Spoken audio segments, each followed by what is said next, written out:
कामेरिता शेर्पाले 28औं पटक सगरमाथा चढेर आफ्नै रेकर्ड तोडेकै दिन अर्का कीर्तिमानी आरोही हरि बुढा मगरलाई काठमाडौँमा भव्य स्वागत। कान्तिपुर समाचारमा आज नक्कली भुटानी शरणार्थी प्रकरणमा फरार 17 जना को हुन्? 11औं पटकको विस्तारसँगै मन्त्री परिषदले पायो पूर्णता। समुदाय नै संरक्षणमा अग्रसर भएपछि नेपालको वन क्षेत्र बढ्यो। काठमाडौँका सम्पदा क्षेत्रमा बस सेवा सुरु। अर्थ मन्त्रालयमा आगामी आर्थिक वर्षको बजेटलाई अन्तिम रूप दिने चटारो। अन्तर्राष्ट्रियमा खोकीको झोल औषधि निर्यात अघि अनिवार्य रूपमा गुणस्तर परीक्षण गर्न निर्माण कम्पनीहरूलाई भारत सरकारको निर्देशन र खेलकुदमा ए डिभिजन लिग अपडेट। नमस्कार, अब मुख्य समाचार। संसदीय समिति गठनमा दलीय भागभण्डा नमिल्दा प्रधान न्यायाधीशको सुनवाईमा ढिलाइ। 15 महिनादेखि न्यायालयका नियुक्ति अवरुद्ध। सर्वोच्चमा 5 सहित 89 न्यायाधीश रिक्त। लिपुलेक, लिम्पियाधुरा लगायतका क्षेत्र नेपालकै भएको प्रधानमन्त्री दाहालको स्पष्टोक्ति।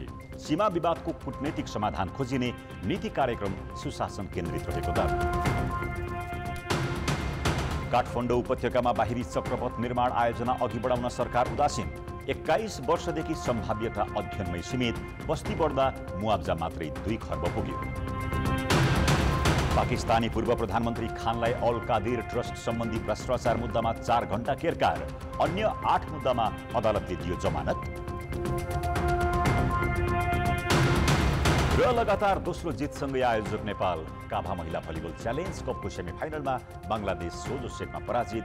किर्गिस्तानलाई हराउँदै भारत पनि अन्तिम 4मा।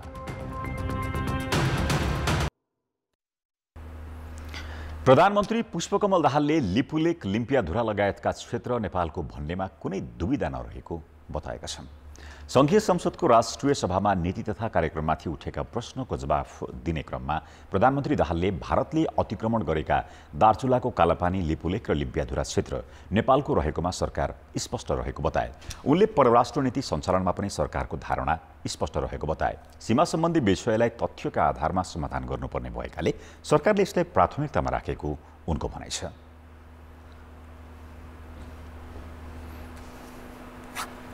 अर्थतन्त्र दबावमा छ, अप्ठ्यारोमा छ।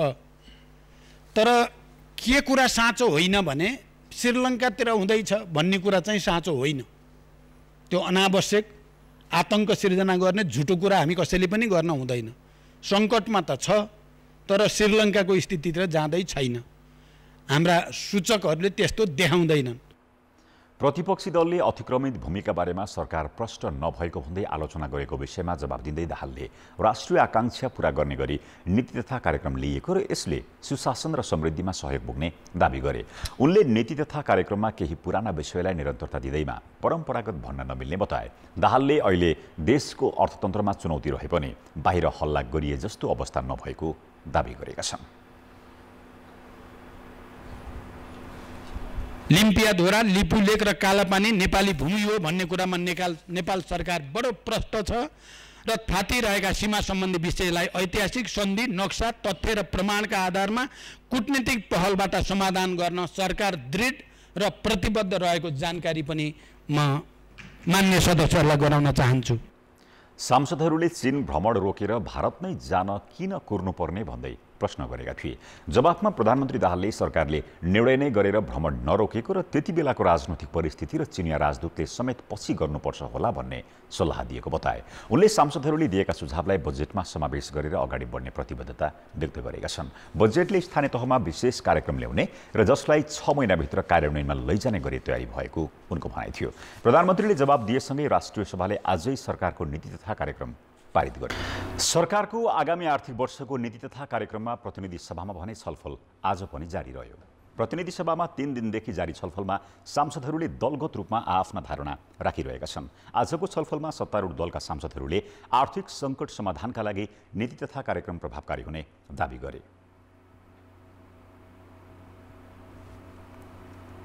हामीले नीति कार्यक्रममा लेखिएका विषयवस्तुहरूलाई बजेटमा अभिव्यक्त गर्दै त्यो बजेटलाई क्रियान्वयन गर्नको लागि देखिएका समस्याहरू जो छन्, जसका उपायका बारेमा यहाँ व्याख्या गरिएको छ, त्यसलाई व्यवहारमा लागू गरौँ। फिर्ता लिनै पर्ने, पुनर्लेखन गर्नै पर्ने खालको आवश्यकता चाहिँ मैले ठानिन। केही सुझावहरू आएका छन्। अत्यन्त राम्रा प्रतिपक्षहरूबाट पनि राम्रा सुझावहरू आएका छन्। ती सुझावहरूलाई समेटेर जाँदा राम्रो हुन्छ भन्ने मलाई लाग्छ। विपक्षी सांसदहरूले भने नीति तथा कार्यक्रमले मुलुकका समस्या समाधान गर्न नसक्ने जिकिर गरेका छन्। पुँजीगत खर्च चाहिँ हुन सकेन हाम्रो मुलुकमा। पुँजीगत खर्च नभएको चाहिँ समस्या के हो? नीतिगत समस्या हो कि कानुनी समस्या हो कि संरचनागत समस्या हो कि के हो, त्यसको चाहिँ पहिचान गर्नु पर्यो। यो नीति र कार्यक्रममा चाहिँ पुँजीगत समस्या समाधान, पुँजीगत खर्च कम भएको समस्या समाधान गर्ने कुरामा ठोस कानुनी संशोधन गर्छु त भनेको छ, तर ठोस रूपमा यस प्रकारले यो कानुनको संशोधन गर्छु भनेर भनेको छैन। यो नीति तथा कार्यक्रमको गति पनि छैन, गन्तव्य पनि छैन यसको। यो तपाईँको त्यही निरन्तरता, कर्मकाण्डी निरन्तरता बाहेक केही पनि छैन। म के निवेदन गर्छु भनेर भन्दाखेरि यो नीति तथा कार्यक्रम हुँदै बजेट भाषणसम्म आउँदाखेरि यो नीति तथा कार्यक्रम बजेट भाषण भएर होइन, जनताको चुलोमा रासन भएर चाहिँ पुगोस् भन्ने म विनम्रतापूर्वक निवेदन गर्न चाहन्छु। सरकारले आगामी आर्थिक वर्षका लागि जेठ 5 गते प्रस्तुत गरेको नीति तथा कार्यक्रममाथि प्रतिनिधि सभामा आइतबारदेखि छलफल जारी छ। यस्तै संघीय संसदको संयुक्त बैठक र संयुक्त समिति कार्य सञ्चालन नियमावलीको मस्यौदा पेश गर्न भोलि 4 बजे संयुक्त बैठक बोलाइएको छ। सर्वोच्च अदालत 15 महिनादेखि नेतृत्वविहीन छ। संवैधानिक परिषदले गत वैशाख 25 गते नै कायम मुकायम प्रधान न्यायाधीश हरिकृष्ण कार्कीको नाम सिफारिस गरे पनि संसदीय सुनवाई समिति गठन नहुँदा सुनवाई प्रक्रिया अघि बढेको छैन। संसदीय सुनवाई समितिमा 2 सदनबाट सिफारिस 15 जना सांसद सदस्य रहने व्यवस्था छ। तर राष्ट्रिय सभाबाट 3 जनाको नाम सिफारिस हुँदा पनि प्रतिनिधि सभामा दलहरूको भागभण्डा नमिल्दा समिति गठन हुन सकेको छैन।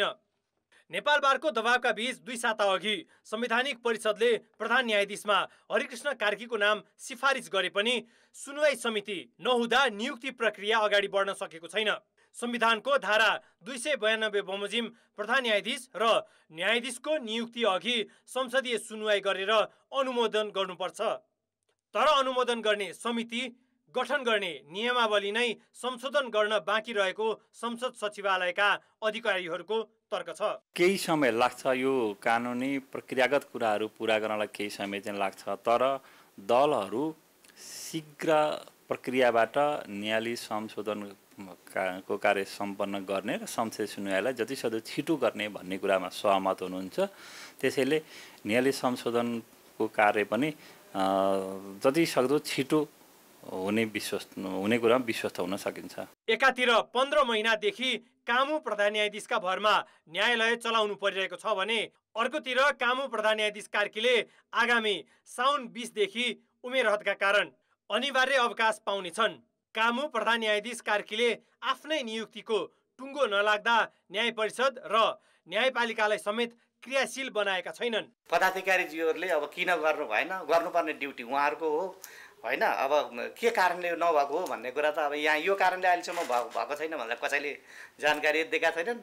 त्यसो भएको हुनाले अब आम पब्लिकले, आम न्यायका उपभोक्ताहरूले चाहिँ अब खाली छ त्यो पक्का हो, किन भएन भन्ने कारण खोज्नु पनि उहाँहरूको राइटकै हो। न्यायाधीशले अवकाश पाउनु 1 महिना अघि नै न्याय परिषदले सिफारिस गर्नुपर्ने प्रावधान छ।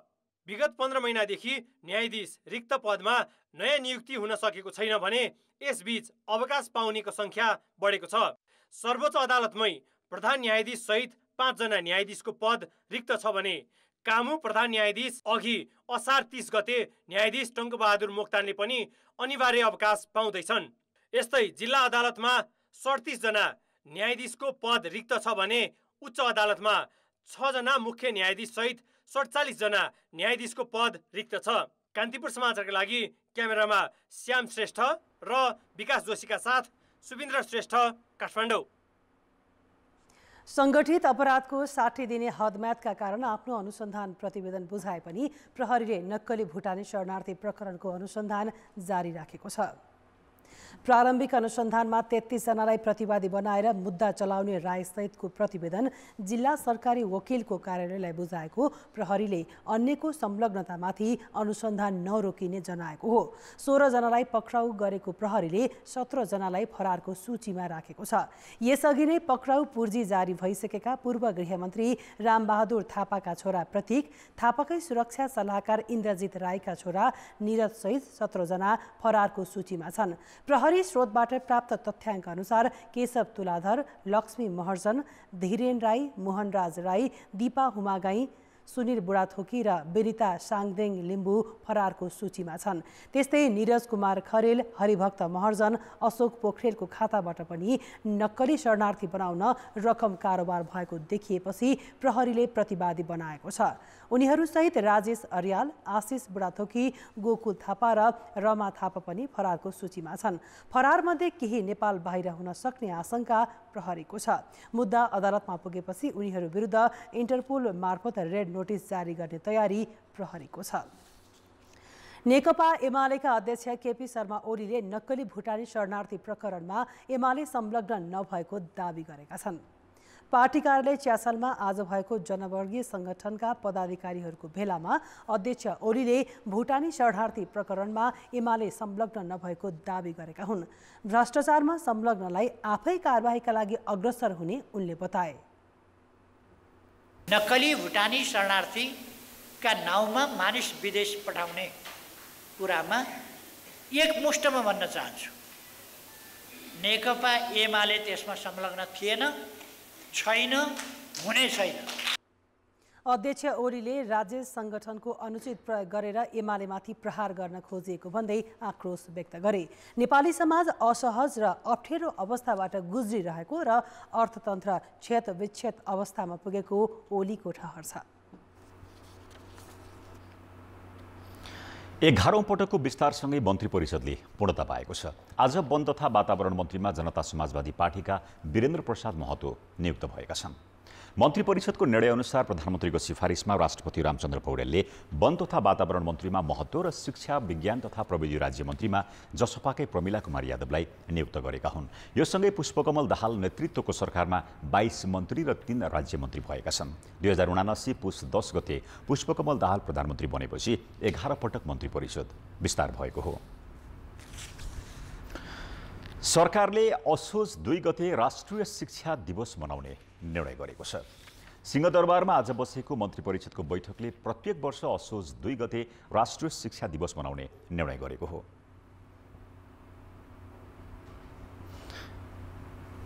यो प्रत्येक वर्ष मनाउने गरेर असोज 2 गतेलाई राष्ट्रिय शिक्षा दिवस मनाउने दिन तोक्ने भन्ने हामीले निर्णय गरेका छौँ र अब आइन्दा अबका दिनहरूमा हाम्रो शिक्षा दिवस असोज 2 गते हुनेछ र असोज 2 गते मनाउने गरेर आज मन्त्री परिषदको बैठकले निर्णय गरेको छ।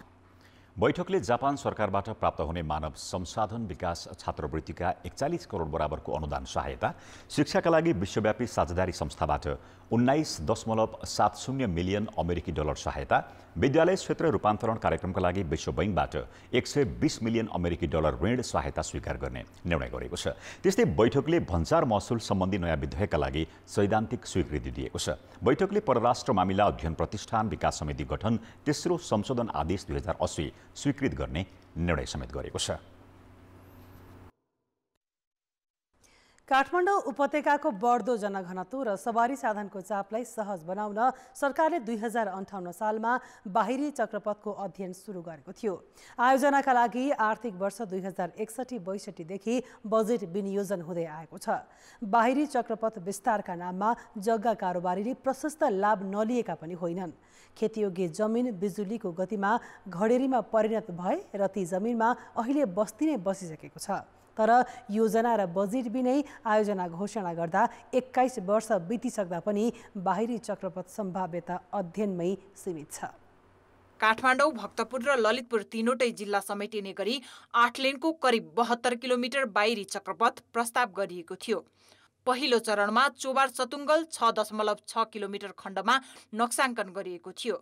तर 2075 सालमा गरिएको मन्त्री परिषदको प्रतिवेदनले जग्गा प्राप्ति ऐन 2034 अनुसार जग्गा अधिग्रहण गर्ने शब्द छुटाएपछि सरकारले अहिलेसम्म जग्गा अधिग्रहणको सूचना समेत निकाल्न सकेको छैन।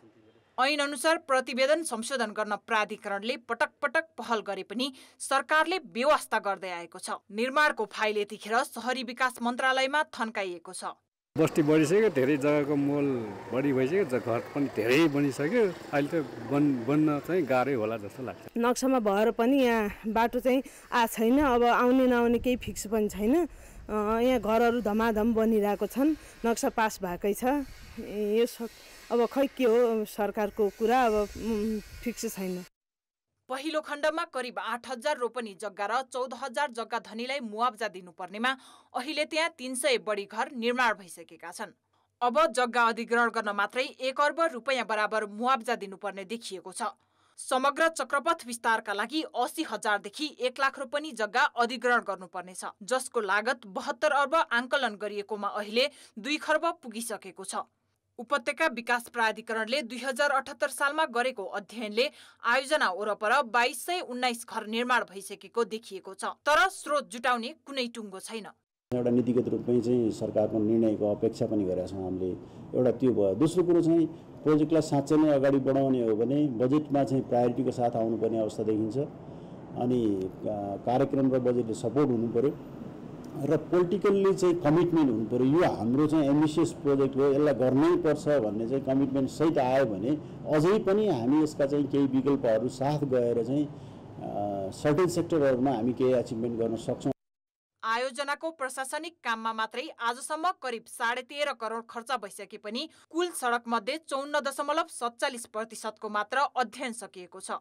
योजना र बजेट बिना लोक रिझाइका लागि सरकारले घोषणा गरे पनि बढ्दो सवारी चापका कारण यो मार्ग अहिले उपत्यकामा अपरिहार्य भइसकेको छ, तर सरकारको प्राथमिकतामा पर्न सकेको छैन। अब भोलि चाहिँ काठमाडौँ तर फास्ट ट्र्याक जोडिँदाखेरि पनि यो चाहिने प्रोजेक्ट जस्तो देखिन्छ र काठमाडौँ उपत्यकालाई पनि अब अलिकति एक्सपान्ड गर्नको लागि पनि यो परियोजना चाहिँ एकदम अपरिहार्य देखिन्छ। र अब राज्यले चाहिँ ढिला नगरी यसको चाहिँ जग्गा अधिग्रहण गर्ने कामहरूलाई चाहिँ चुस्त दुरुस्त रूपमा अगाडि बढाउनुपर्छ। यदि ल्यान्ड पुलिङको कन्सेप्टमा जाने हो भने कसरी जाने त्यसलाई अध्ययन गरेर चाँडोभन्दा चाँडो हामी इम्प्लिमेन्टेसनमा जानै पर्छ। महालेखा परीक्षक कार्यालयको 60औं प्रतिवेदनमा पनि आयोजनाको अवधारणा आएको 21 वर्ष पूरा हुँदा पनि सम्भावना अध्ययन बाहेक अरू काम हुन नसकेको उल्लेख छ। महालेखाले बाहिरी चक्रपथ निर्माणको निश्चित ढाँचा र कार्ययोजना पुनरावलोकन गरी लागत र लाभको पनि विश्लेषण गर्नुपर्ने सरकारलाई सुझाव दिएको छ। कान्तिपुर समाचारका लागि अस्मिता पराजुली, काठमाडौँ। अब जनमतको अन्तिम परिणाम। जनमतमा हिजो हाम्रो प्रश्न थियो, अस्पतालहरूमा 10% बेड निशुल्क गर्नुपर्ने प्रावधान किन लागू नभएको होला? ए नियमन अभाव, बी कानुनको अवज्ञा र सी थाहा नै नभएर। जनमतको अन्तिम परिणाम यस्तो छ, ए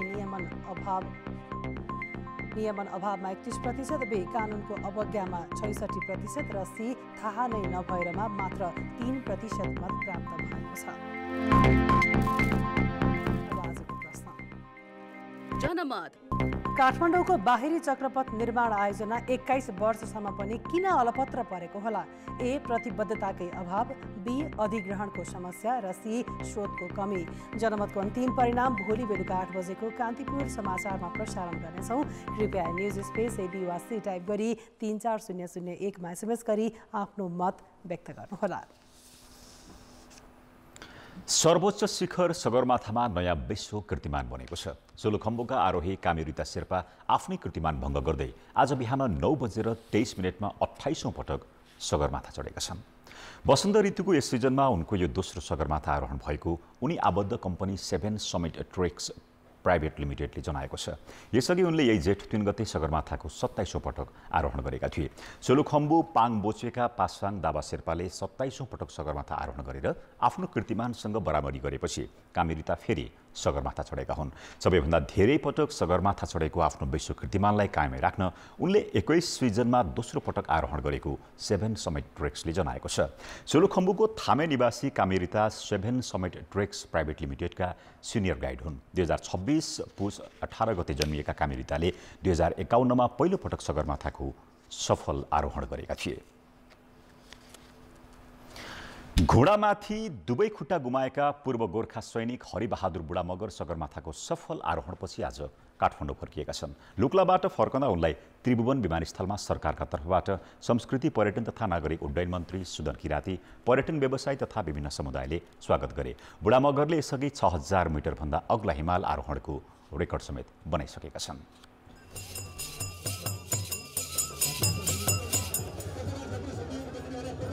सन् 1979 मा रोल्पाको मेरुलमा जन्मिएका हरिबहादुर बुढा मगर 1979 मा बेलायती सेनामा भर्ती भएका थिए। 2010मा अफगानिस्तानमा तालिबानले थापेको एम्बुसमा परेर दुवै खुट्टा घुमाए पनि उनले हिम्मत हारेनन्।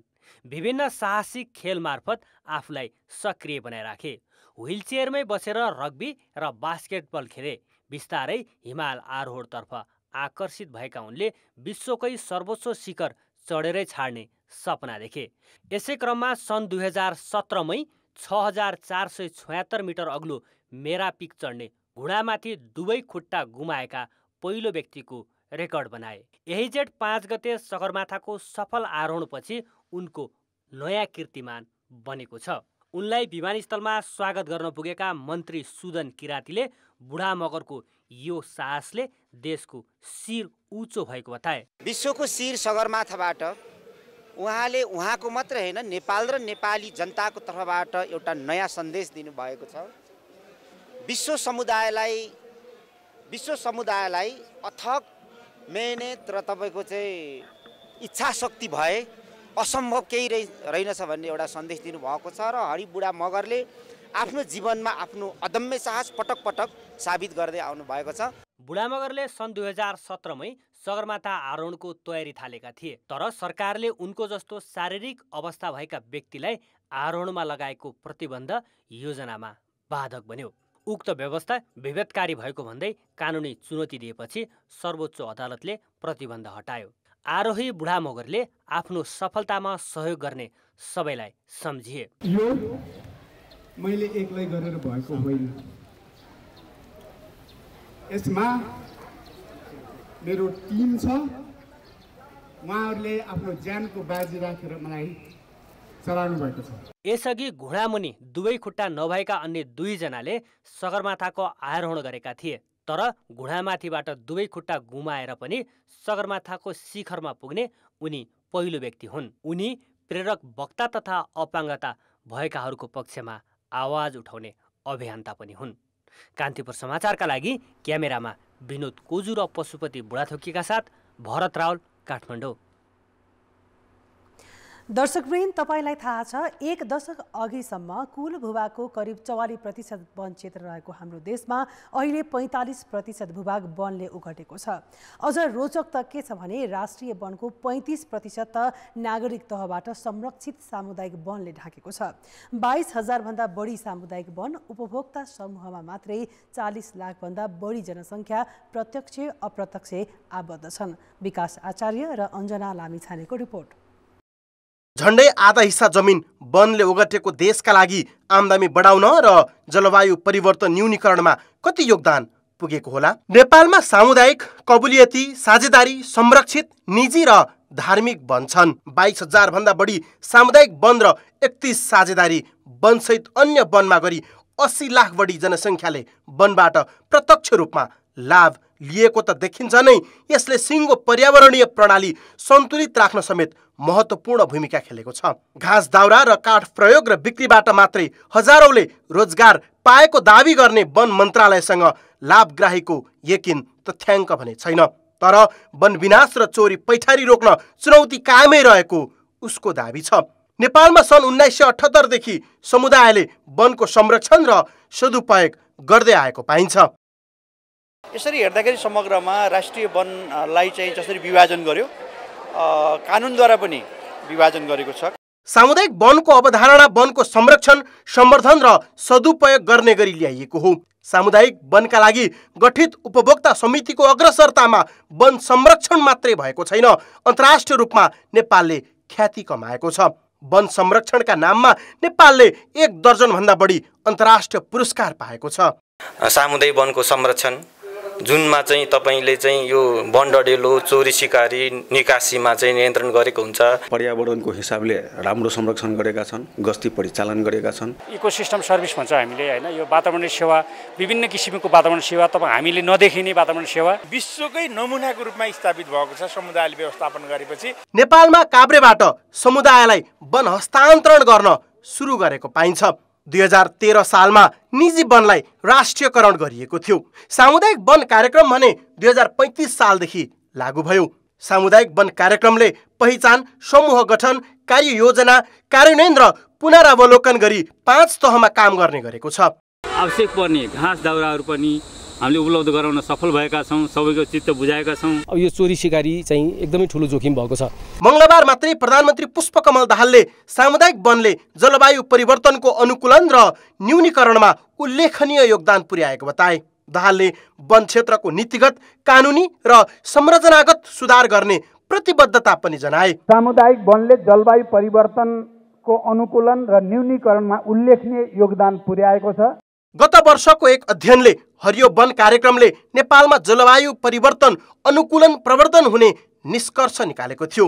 त्यसो त सन् 2011 मा मापल क्रोफ्टले जलवायु परिवर्तन संवेदनशीलता सूचकाङ्कमा नेपाललाई 4औं नम्बरमा राखेको छ। विश्वव्यापी रूपमा जलवायु परिवर्तनको अवस्था हेर्दा नेपालमा यसले असर पार्ने देखिन्छ। यसलाई रोक्न वन संरक्षण र वृक्षारोपण त गर्नुपर्छ नै, सरकारले पनि यसबारे थप सहयोग गर्न आवश्यक छ।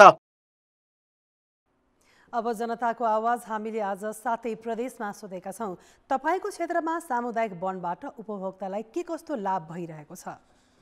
जनताको आवाज। सामुदायिक वनले गर्दा चाहिँ हामीले हरेक वर्ष दाउराहरू किन्नु पर्दैन। आफ्नो जङ्गल नभए पनि सामुदायिक जङ्गलबाट घाँस दाउरा सोतर काठ राम्ररी चलाउन पाइन्छ। सामुदायिक वनले जति दिनुपर्ने हो त्यो दिन सकेको छैन। भोज भातहरूको लागि दुना टपरी अनि हरियो घाँस स्याउलाहरू उपभोक्तामा जो बसेको छ नि उपभोक्ता समितिमा तिनीहरूलाई फाइदा छ। घाँस सोतर पत्कर लगायत सम्पूर्ण वन पैदावारहरू चाहिँ सहज ढङ्गबाट उपभोक्ताहरूले प्राप्त गर्न सकिरहेछ। सामुदायिक वन महासङ्घबाट अथवा चाहिँ वन उबाट चाहिँ हामीहरूलाई चाहिँ जुन अभिवृद्धि क्षमता अभिवृद्धि सम्बन्धीको तालिमहरू काठहरू पनि पाइरहेका छौँ। दहतु तिरेर काठ पाइएको छ। दाउरा भयो, घाँस भयो, स्वच्छ हावा पनि पाइने। दाउराको फाइदा, काठ पातको फाइदा। मधेसमा कुनै प्रभावकारी यो समितिले गर्दा छैन। वैधानिक तरिकाले गोलियाहरू समितिद्वारा उपलब्ध गराइन्छ। उपभोक्ताहरूले चाहिँ माग अनुसार चाहिँ पाइन्छ। नाङ्गा खुइले डाँडाहरूमा बिरुवा रोपण गरेर हरियाली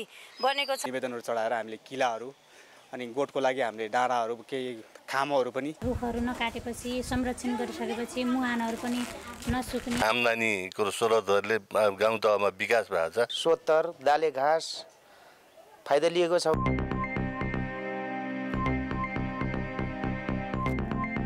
अर्थ र विकास।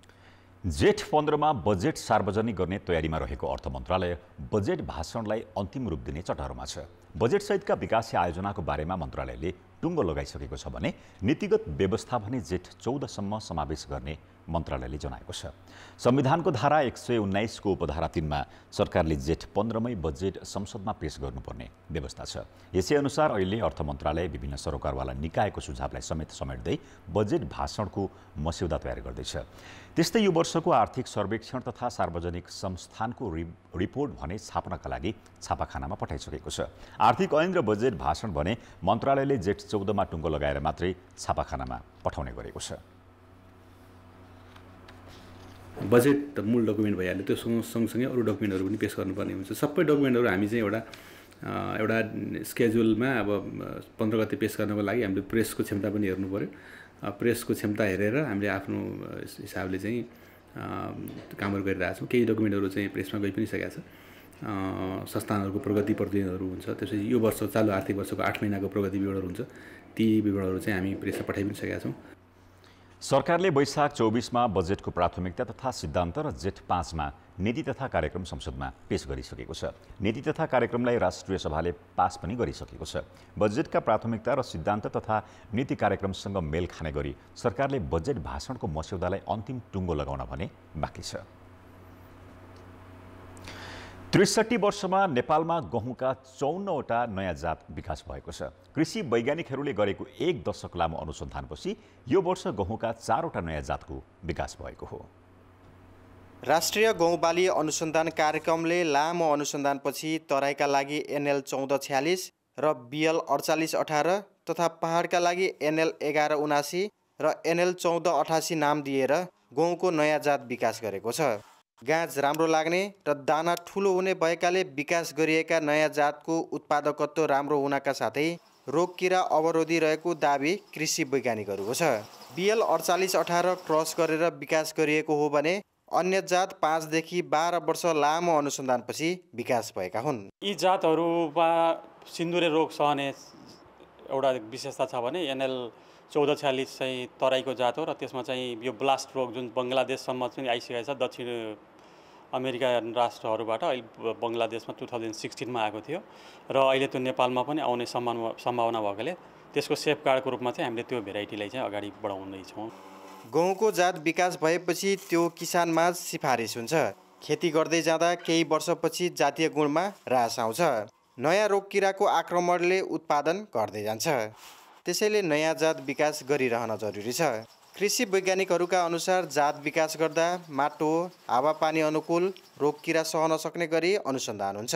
नेपालका 20वटा अनुसन्धान स्थलमा गहुँको नयाँ जातको विकास गर्न अनुसन्धान हुने गरेको छ। राष्ट्रको खाद्य सुरक्षालाई टेवा पुग्ने सहयोगको लागि हामीले बढी उत्पादन दिने खालका साथै रोग अवरोधी किरा नलाग्ने जातहरू र साथै जुन हाम्रो नेपालमा रोटी खाने प्रचलन छ त्यसको चाहिँ गुणवत्ता चाहिँ क्वालिटी युक्त चाहिँ रोटी राम्रो होस् भन्ने हिसाबको हामी ध्यान दिएका हुन्छौँ। 2 वर्ष अघि पनि पहाडका लागि खुमल शक्ति, भेरीगङ्गा र हिमगङ्गा तथा तराईका लागि जिङगौँ 1, जिङगौँ 2 र बोर्लक 2020 सिफारिस भएका छन्। यी जातमा जिङ्क र आइरनको मात्रा बढी छ। उत्पादन र उत्पादकतासँगै रोग किराको सङ्क्रमण दर कम छ। तर अहिलेसम्म नयाँ जात किसानमाझ पुग्न सकेको छैन। न त विस्तारमा 3 तहकै सरकारले रुचि देखाएका छन्। वार्षिक 21 लाख मेट्रिक टन गहुँ उत्पादन हुने नेपालमा करिब 4 लाख मेट्रिक टन बाहिर मुलुकबाट आयात हुन्छ। नयाँ जात किसानमाझ पुर्याउन सके तथा मलखाद र सिँचाइको उचित व्यवस्था भए गहुँमा आत्मनिर्भर हुन सकिने कृषि वैज्ञानिकको दाबी छ। कान्तिपुर समाचारका लागि भुवन पाण्डे, भैरहवा, रूपन्देही। 8 वर्ष अघि बिक्री गरेको उखुको पैसा नपाएको भन्दै कपिलवस्तुका किसान एक सातादेखि काठमाडौँमा धरनामा छन्। तर आफ्ना माग सुनुवाईमा अहिलेसम्म कसैले चासो नदेखाएको गुनासो उनीहरूको छ। वीरेन्द्र कनोडिया सञ्चालक रहेको महालक्ष्मी सुगर मिलले अनुदानको करिब 2.5 करोड रुपैयाँ हिनामिना गरेको आरोप किसानहरूको छ। 2072 सालमा 461 रुपैयाँ प्रति क्विन्टल उखुको मूल्य निर्धारण हुँदा किसानलाई सरकारले 25 रुपैयाँ अनुदान दिएको थियो। तर किसानको पैसा नदिई मिल कपिलवस्तुबाट सर्लाही सरिसकेको छ। किसानहरूले भने 2.5 करोड रुपैयाँ वितरण नहुँदासम्म आन्दोलन जारी राख्ने काठमाडौँमा पनि 2-3 पटक भइसक्यो धरना दिएको, केही पाले भएको छैन, केही सुनवाई भएको छैन। भन्छन् कि लाला हुन्छ जानुस्, यहाँबाट आन्दोलन बन्द गर्नुस्, जानुस् घर, हजुरहरूको माग पुरा हुन्छ, 120 दिनमा हुन्छ, 2 महिनामा हुन्छ, 15 दिनमा हुन्छ, यस्तो भनेर यहाँबाट फर्काइदिन्छन्। केही हुँदै हुन्न। त्यसपछि सरकारले भन्छ कि मिलले दियो, उद्योगपतिले लग्यो, उद्योगपतिले भन्छ कि सरकारले दिएन। अब हामी त्यस्तै 2077मा पनि माइती मण्डलमा धरना दिएको थियो। यता कृषि तथा पशुपन्छी विकास मन्त्रालयले भने उद्योगीका नाममा गएको पैसाको रुजु गर्ने विषयमा अर्थ मन्त्रालयमा परिपत्र गरेको जनाएको छ। यता महालक्ष्मी सुगर मिलले उद्योगको खातामा पैसा नआएको बताएको छ।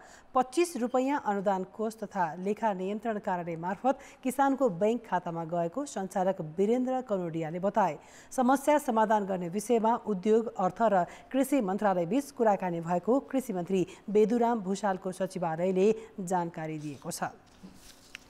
अब अन्तर्राष्ट्रिय समाचार।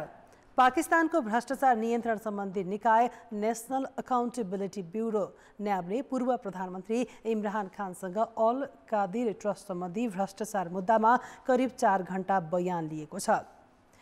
न्याबले 19 करोड पाउन्ड अर्थात् 50 अर्ब पाकिस्तानी रुपैयाँको भुक्तानीसँग सम्बन्धित मामिलामा खानसँग 4 घण्टा केरकार गरेको जियो टिभीले जनाएको छ। त्यसक्रममा न्याबका अधिकारीहरूले बेलायतको नेसनल क्राइम एजेन्सी एनसीएले फिर्ता गरेको 19 करोड पाउन्ड रकम फुकुवा गर्ने सम्बन्धी तत्कालीन मन्त्री परिषदको निर्णय र यस सम्बन्धमा उक्त एजेन्सीसँग भएका पत्रचारबारे प्रश्न गरेका थिए। साथै उनीहरूले खान संस्थापक अध्यक्ष रहेको Al Qadir university project trust र उसले प्राप्त गरेका अनुदान र चन्दादाताबारे खुलाउन भनेका थिए। यही मामिलामा न्याबले पाकिस्तान उच्च अदालत परिसरबाटै खानलाई यही मे 9 मा गिरफ्तार गरेको थियो। पक्राउको विरोधमा भएको देशव्यापी विरोध प्रदर्शनका क्रममा कम्तीमा 10 जना मारिएका थिए भने पछि सर्वोच्चको आदेशले खान रिहा भएका थिए। न्याब समक्ष बयान दिनुअघि खान राजधानी इस्लामाबाद स्थित एउटा प्रति आतंकवाद अदालतमा उपस्थित भएका थिए। अदालतले गत गत मार्चमा अदालत परिसरमा भएको हिंसा सम्बन्धी 8वटा मुद्दामा खानलाई जुन 8 सम्मका लागि जमानत दिएको छ। आजै इस्लामाबाद स्थित नेसनल अकाउन्टेबिलिटी अदालतले खानकी श्रीमती बुशरा बिबीलाई पनि अल गदिर ट्रस्ट सम्बन्धी मुद्दामा मे 31 सम्मका लागि सुरक्षात्मक जमानत दिएको छ। गत वर्षको अप्रिलमा संसदले महाअभियोग लगाएर पदच्युत गरिएता खान विरुद्ध करिब 150वटा मुद्दा चलाइएका छन्।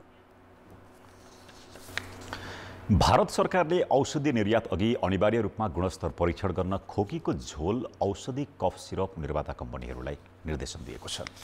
आगामी जुन 1 देखि लागू हुने यस व्यवस्था अन्तर्गत औषधि उत्पादक कम्पनीले सरकारद्वारा अनुमति प्राप्त प्रयोगशालाबाट नमुना परीक्षण गराई विश्लेषण प्रमाणपत्र लिनुपर्नेछ। भारतीय कम्पनीले निर्माण गरेका कफ सिरपको प्रयोगका कारण द गाम्बिया र उज्बेकिस्तानमा केही बालबालिकाले ज्यान गुमाएको तथ्य बाहिर आएपछि सरकारले यो निर्देशन लागू गरेको हो। उक्त विवादले विश्वको तेस्रो ठूलो औषधि निर्माता मुलुक भारतको औषधि उत्पादक उद्योगमा एक किसिमको नैराश्यता उत्पन्न भएको थियो। उक्त घटना सार्वजनिक भएपछि भारत सरकारले थुप्रै औषधि निर्माता कम्पनीका उत्पादकको छानबिन गरेको थियो। यसै क्रममा सरकारले गत मार्चमा मात्रै मेरियन बायोटेकको उत्पादन अनुमति पत्र नै रद्द गरेको थियो। काठमाडौँ उपत्यकाका प्रमुख सम्पदा क्षेत्रको प्रवर्तनलाई लक्षित गर्दै आजबाट सम्पदा घुम्ती बस अर्थात् हप अन र हप अफ सेवा सुरु भएको छ। संस्कृति पर्यटन तथा नागरिक उड्डयन मन्त्रालय र नेपाल पर्यटन बोर्डले साझा यातायातसँग सहकार्य गरेर सम्पदा घुम्ती बस सेवा सुरु गरेका हुन्। ललितपुरमा आज गरिएको कार्यक्रममा संस्कृति पर्यटन तथा नागरिक उड्डयन मन्त्री सुदन किरातीले बस सेवा सुरु भएको घोषणा गरे। बसले ललितपुर महानगरपालिका कार्यालय नजिकैको पर्यटक बस स्टपबाट सेवा सुरु गर्नेछ। त्यहाँबाट काठमाडौँको महाकाल मन्दिर, आर्मी हस्पिटल, जमल दरबारमार्ग, नारायणहिटी दरबार सङ्ग्रहालय, कमलपोखरी, पशुपतिनाथ मन्दिर परिसरको टुरिस्ट बस स्टप, गौशाला, चाबहाई चोक, तारागाउँ सङ्ग्रहालय हुँदै बौद्धसम्म बस सेवा पुग्नेछ। त्यसैगरी फर्कने क्रममा बौद्ध, चाबहाई चोक, नारायण गोपाल चोक, गङ्गबु बस पार्क, स्वयम्भू, भगवान पाउ, छाउनी सङ्ग्रहालय, परोपकार, कालीमाटी चोकबाट बल्खु चोक, चक्रपथ हुँदै एकान्त कुना जाउला खेल भएर साझा यातायात पुल चोक। विभिन्न जिल्लाबाट पाल्नुभएका पर्यटकहरूलाई पनि हामी देखाउन सक्छौँ र त्यसमध्येमा पनि खास गरी यो मेसेज अहिले हामीले हप एन्ड हप अप यो अन्तर्राष्ट्रिय रूपले एउटा वर्ल्ड स्तरीय सिटिजमा हुने सेवा हो, जहाँ कि विभिन्न पोइन्टहरू, विभिन्न डेस्टिनेसनहरू हेर्न पाइन्छ एउटा टिकट लिएर। पहिलो चरणमा 2वटा विद्युतीय बस सञ्चालनमा ल्याइएको छ। एक साताका लागि सम्पदा घुम्ती बस सेवा निःशुल्क गरिएको छ। धादिङको खनियाबास गाउँपालिका स्थित सिङ्गलमा एक युवकलाई 20 वर्षदेखि बाख्राको खोरमा थुनेर राखेको पाइएको छ। पास तामाङलाई 8 वर्षको उमेरदेखि खोरमा डोरीले बाँधेर राखिएको हो। शारीरिक रूपमा अशक्त उनी हाल 28 वर्षका भए। सानै उमेरमा बिरामी परेका र बोल्न नसक्ने भएका उनी हिडडुल गर्न भने सक्छन्। हेरविचार गर्ने मानिस नभएको र गरिबीका कारण औषधि उपचार गर्न नसक्दा थुनेर राख्न बाध्य परेको आफन्त बताउँछन्। अहिले तामाङको स्वास्थ्य अवस्था बिग्रदै गएको छ। खेलकुद समाचार। कान्तिपुर खेलकुद समाचारमा स्वागत छ। घरेलु टोली नेपाल काबा महिला भलिबल च्यालेन्ज कपको सेमिफाइनलमा प्रवेश गरेको छ। लगातार दोस्रो जितसहित नेपाल अन्तिम 4मा प्रवेश गरेको हो। समूह ए अन्तर्गत नेपालले आफ्नो दोस्रो खेलमा आज तुलनात्मक रूपमा कमजोर बङ्गलादेशलाई सहजै पराजित गर्यो। नेपालले पहिलो सेट 25-10 ले जित्यो। दोस्रो सेटमा पनि बङ्गलादेशले ठूलो चुनौती दिन सकेन। नेपालले सुरुवाती समयदेखि नै अग्रता बनाउँदै 25-8 ले सेट जितेको हो। तेस्रो सेटको नतिजा पनि सहजै नेपालको पक्षमा आयो। यो सेट नेपालले 25-9 ले जितेको थियो। नेपालले जारी प्रतियोगितामा एक सेट पनि गुमाएको छैन। यो नतिजापछि भारत पनि सेमिफाइनलमा प्रवेश गर्यो। तालिकामा भारत 2 खेलबाट 6 अङ्क जोड्दै शीर्ष स्थानमा छ। यता दोस्रो स्थानको नेपालको समान अङ्क भए पनि नतिजाका आधारमा पछि परेको हो। बङ्गलादेश र श्रीलङ्का लगातार दोस्रो पराजयपछि प्रतियोगिताबाट बाहिरिएका छन्। यसअघि किर्गिस्तानलाई हराउँदै भारतले लगातार दोस्रो जित दर्ता गरेको थियो। भारतले 3-0 को सोझो सेटमा जित निकालेको हो। त्रिपुरेश्वर स्थित राखेको कबड हलमै किर्गिस्तानले पहिलो सेटमा बाहेक भारतलाई चुनौती दिनै सकेन। पहिलो सेटमा भारत 25-17 ले विजय भएको थियो। भारत दोस्रो र तेस्रो सेटमा समान 25-8 ले नै विजय भयो। यो समूहबाट विजेताको छिनोफानो भने भोलि लाग्नेछ। भोलि नेपालले भारतसँग समूहको अन्तिम खेलमा प्रतिस्पर्धा गर्नेछ। काबा महिला भलिबल च्याम्पियनसिपमा कजाकिस्तानले लगातार दोस्रो जित हात पारेको छ। कजाकिस्तानले आफ्नो दोस्रो खेलमा श्रीलङ्कालाई 3-1 ले पराजित गरेको हो। राष्ट्रिय खेलकुद परिषदको कभर हलमा भएको खेलको पहिलो सेट काजाकिस्तानले 25-16 जित्यो। दोस्रो सेटमा श्रीलङ्काले काजाकिस्तानलाई कडा चुनौती दिएको थियो। निकै रोमाञ्चक बनेको दोस्रो सेटमा काजाकिस्तान 28-26 ले विजयी भयो। तेस्रो सेटमा श्रीलङ्काले 25-18 को जित दर्ता गरी खेलमा फर्कने सङ्केत गर्यो। चौथो सेट पनि निकै प्रतिस्पर्धात्मक बनेको थियो। एक समय 24-22 ले पछि परेको श्रीलङ्काले लगातार 3 अङ्क जोड्दै 25-24 को अग्रता लिएको थियो। तर त्यसपछिका लगातार 2 सर्भिस विफल भएपछि श्रीलङ्का पछि पर्यो। त्यसको फाइदा उठाउँदै काजाकिस्तान 29-27 ले विजयी भएको हो। अर्को खेलमा उज्बेकिस्तानले मालदिप्सलाई सोझो सेटमै पाखा लगायो। उज्बेकिस्तान 25-18, 25-14 र 25-4 ले विजयी भएको हो। जितसँगै उज्बेकिस्तानले एक खेल अगावै सेमिफाइनलमा स्थान बनायो। यो नतिजापछि समूह बीबाट काजाकिस्तान पनि सेमिफाइनल पुग्यो। अब काजाकिस्तान र उज्बेकिस्तान बीच समूह चरणमा हुने खेलले समूह विजेताको टुङ्गो लाग्नेछ। बङ्गलादेशमा भएको सेन्ट्रल जोन सिनियर महिला भलिबल प्रतियोगिताको लगातार 2 संस्करण उपाधि हात पारेको नेपाल यो पटक पनि सेमिफाइनल प्रवेश गरेको छ। उपाधिमा ह्याट्रिक गर्न नेपाल अब 2 जित मात्र टाढा छ। लगातार दोस्रो खेलमा जित दर्ता गरेको नेपाल अन्तिम 4 मा प्रवेश गरेको छ। तर भोलि हुने लिग चरणमा भारत विरुद्धको अन्तिम खेल नेपालका लागि अग्नि परीक्षा जस्तै हो। नेपालले अहिलेसम्म भारतलाई हराउन सकेको छैन। तर घरेलु कोर्टमा भारतलाई हराउँदै समूह विजेताको रूपमा सेमिफाइनल खेल्ने नेपालको लक्ष्य छ।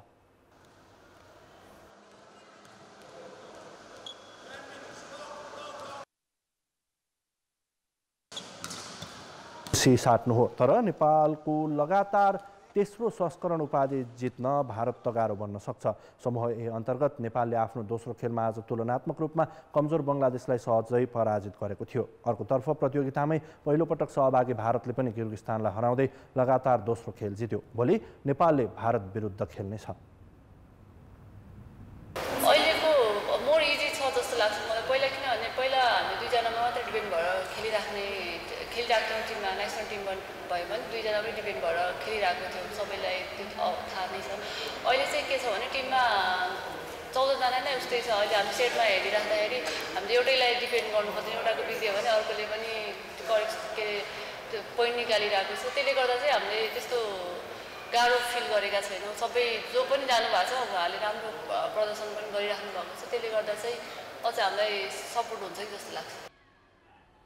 भारत विरुद्धको खेल नेपालका लागि बदलाको अवसर समेत हो। नेपालले 13औं दक्षिण एसियाली खेलकुदको फाइनलमा भारत विरुद्ध 5 सेटमा पराजित हुनु परेको थियो। नेपाली टिमका प्रशिक्षक यान्दी ब्रान्डले भारत मात्र नभएर बाँकी सबै खेल महत्त्वपूर्ण हुने बताए। उनले नेपाल बलियो टिम रहेकोले भोलिको खेलमा नतिजा आफ्नो पक्षमा आउने विश्वास राखे। नेपाललाई भोलिको खेलमा प्रतिभा मालीको अनुपस्थिति र सरस्वती चौधरीको फिटनेस समस्याको रूपमा रहनेछ। तर कप्तान अरुणा शाहीले टिम ब्यालेन्स रहेकोले जित हात पार्ने विश्वास राखेकी छन्।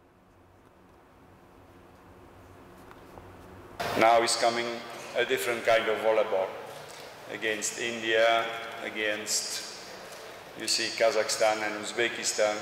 It will be a different volleyball. There we have to perform really at our best. The result against India is not so important in the sense that you have always a chance in the semi-final. To win that game, you are in the final. So it's a good lesson for us at what point we are in our preparation after 2.5 months work. दक्षिण एसियाली क्षेत्रको बलियो team Bharat वैदेशिक प्रशिक्षण सहित प्रतियोगितामा पहिलो पटक सहभागी हुन आएको हो। तर नेपाल भारत विरुद्ध नखेल्दै सेमिफाइनल पुगेको छ। अहिलेसम्म पराजित गर्न नसकेको टिम विरुद्ध भोलि नेपालले उच्च मनोबल सहित खेल्नेछ। भारत विरुद्धको नतिजाले नेपालको आगामी यात्रा कस्तो रहन्छ भन्ने टुङ्गो लाग्नेछ। समूह बीबाट काजाकिस्तान र उज्बेकिस्तान सेमिफाइनल पुगिसकेका छन्। शहीद स्मारक ए डिभिजन लिगमा अङ्क तालिकाको पुछारमा रहेको खुमलटारले उपाधि होडको सातोबाटो युथ क्लबलाई पराजित गरेको छ। खुमलटारको जितसँगै रेलिगेसन ब्याटल पुनः रोचक बनेको छ। नवप्रवेशी खुमलटारले 20औं चरणमा पछिल्ला 5 खेलदेखिको जितविहीन यात्रामा ब्रेक लगाएको हो। त्रिपुरेश्वर स्थित दशरथ रङ्गशालामा खुमलटार 1-0 ले विजयी भयो। पहिलो हाफमा मेसुके ओलोमेउले गरेको गोल नै खुमलटारको जितमा पर्याप्त बनेको हो। 37औं मिनेटमा राजीव लोप्सनले दिएको क्रसमा मेसुकेले पोस्ट नजिकैबाट 1 टच फिनिस गरेका हुन्। बाँकी समय दबाव बनाए पनि सादोबाटोले गोल फर्काउन सकेन। यो जितपछि खुमलटारको अङ्क तालिकामा 21 अङ्क भएको छ। तालिकाको पुछारमा रहे पनि खुमलटार रेलिगेसन जोनबाट उम्कन 1 जित टाढा छ। खुमलटारको जितसँगै शीर्ष 9 को मनाङ, 10औं स्थानको सङ्कटा, 11औं स्थानको एनआरटी र 12औं स्थानको एपीएफ समेत रेलिगेसन जोनमा पुग्ने खतरा बढेको छ। खुमलटारसँगै रेलिगेसनको जोनमा रहेको फ्रेन्ड्सको पनि समान 21 अङ्क छ। यता पराजित साधु बाटोले शीर्ष 3 मा अङ्क दूरी घटाउने मौका गुमायो। साधु बाटो 29 अङ्क सहित चौथो स्थानमा छ। शहीद स्मारक ए डिभिजन लिगमा नेपाल पुलिस क्लबले 3 स्टार क्लबलाई हराउँदै अङ्क तालिका सुधार गरेको छ। 1-0 को जित निकाल्दै पुलिस तालिकाको 8औं स्थानमा उक्लिएको हो। जारी लिगमा यसअघि रेलिगेसन जोनमा सङ्घर्ष गरिरहेको पुलिसको अहिलेसम्मकै राम्रो नतिजा हो। लिगमा 3 स्टारको भने खराब लय कायमै रह्यो। पुलिससँग पनि पराजित भएपछि 3 स्टारको जितविहीन यात्रा लगातार 9 खेलसम्म पुगेको हो।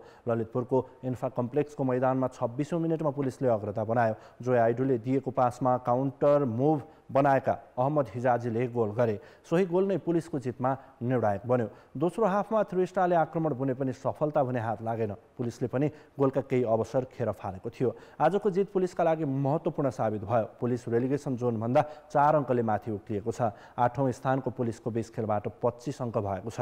लिगका सुरुवाती 6 खेलमा 1 अङ्क मात्र जोड्दै खराब सुरुवात गरेको पुलिसले 20औं चरणको समाप्तिमा मिड टेबलको मनाङ मर्स्याङ्गीलाई समेत पछि पारेको छ। मेघराज केसीको टोली 3 स्टार 26 अङ्कसहित 6औं स्थानमा छ। उसको यो लगातार दोस्रो पराजय हो। 3 स्टारले यसअघि 11औं चरणमा सङ्कटालाई 3-0 गोलले हराएको थियो। त्यसपछि 4 खेलमा पराजित 3 स्टारले 5 खेलमा बराबरी खेलेको छ।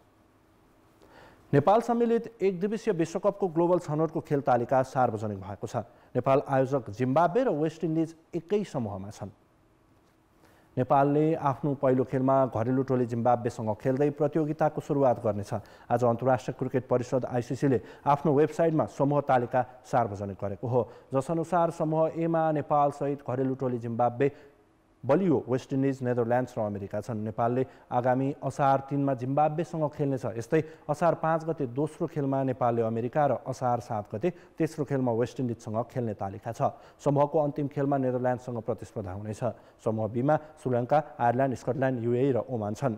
हरेक समूहमा शीर्ष 3 मा रहने टिम सुपर 6 मा प्रवेश गर्नेछन्। सुपर 6 मा पनि शीर्ष 2 मा रहने टोली फाइनल प्रवेश गर्नुका साथै आगामी अक्टोबर-नोभेम्बरमा भारतमा हुने आइसिसी 1 दिवसीय विश्वकपमा स्थान बनाउन सफल हुनेछन्। नेपालले विश्वकप छनौटअघि जेठ 30 गते युएई र ओमानसँग जेठ 32 मा वार्म अप खेल खेल्नेछ। प्रशिक्षक मोन्टी देसाईले यसअघि नै रोहित पौडेलको कप्तानीमा राष्ट्रिय टोलीको प्रारम्भिक टोली घोषणा गरिसकेका छन्। नेपाली टोली नेपालमा 1 साता प्रशिक्षण गरेपछि अभ्यासका लागि दक्षिण अफ्रिका जानेछ। नेपाल लिग 2 को पछिल्ला 12 मध्ये 11 खेलमा पुनरागमन जित दर्ता गरी शीर्ष 3 मा रहँदै विश्वकपको छनौटमा स्वतः स्थान बनाउन सफल भएको हो। नेपाल एसिसी मेन्स कपको विजेताका रूपमा एसिया कपमा पनि छनौट भइसकेको छ। खेलकुद समाचार अहिलेलाई यति नै। अब मौसम।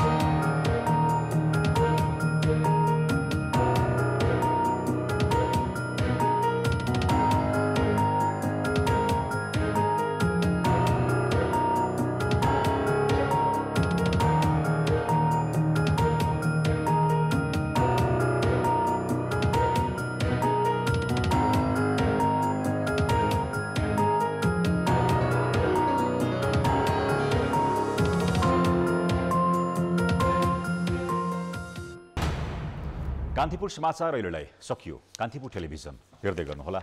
नमस्ते।